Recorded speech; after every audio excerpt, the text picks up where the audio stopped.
Ya akhi, wahai saudaraku, ketika seorang bisa menangis rindu kepada Allah, ya seorang mampu meneteskan air mata karena mengingat dosa yang ia lakukan, ini kenikmatan yang tidak bisa dibayar dengan apapun. Tapi jangan harap mata ini bisa meneteskan airnya kalau hati itu kaku, hati itu keras membatu.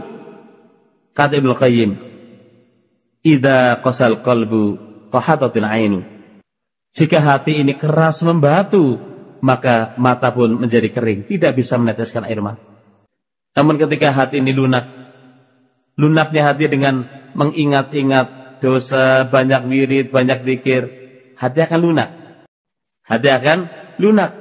Kalau sudah lunak, nasihat gampang diserap, membaca ayat, dia pahami, direnungi. Ketika melewati ayat tentang penyebutan sorga, dia pun memohon, ya Allah masukkan aku dalam sorga.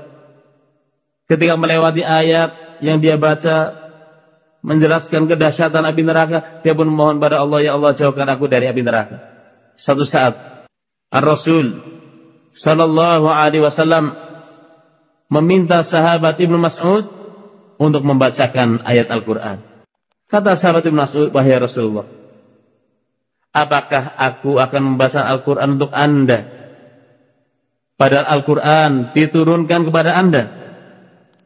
Kata Rasulullah, aku ingin mendengar Al-Quran dari orang lain. Ibnu Mas'ud membaca surat An-Nisa. Ketika sampai pada ayat fa kaifa idza ji'na min kulli ummatin bisyahidin al-ayah. Sampai pada ayat ini Nabi mengatakan cukup. Ibnu Mas'ud menoleh kepada Rasulullah, ternyata kedua matanya berlinang. Ya, kata ulama, orang-orang saleh dahulu menganggap kalau tidak ada malam hari mereka tidak ingin hidup di dunia. Karena mereka merasakan malam hari di saat sunyi, mereka berdiri menghadap Allah, mereka merasakan kelezatan yang tidak dirasakan oleh orang yang berhura-hura di saat mereka berhura-hura. Kata mereka, lawalal lailu lama ahbabtul baqa'a fid dunya. Kalau tidak ada malam, saya sudah bosan hidup. Saya gak pengen hidup di dunia. Artinya mereka betul-betul merasakan malam hari yang indah di saat mereka dekat dengan Allah. Di saat umumnya orang terlelap dalam tidur dan mimpinya, hamba ini berdiri, ya, menengadahkan kedua tangannya, memikirkan nasib dirinya, menyesali dosa dan kesalahannya. Tidak terasa air mata pun membasahi pipinya. Tidak terasa subuh telah datang.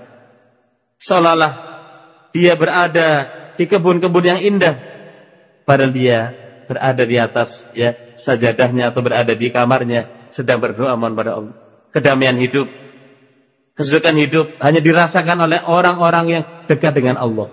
Walaupun mungkin mereka dari sisi ekonomi biasa, tetapi mereka ketika dekat dengan Allah, maka ketentraman batin betul-betul mereka rasakan.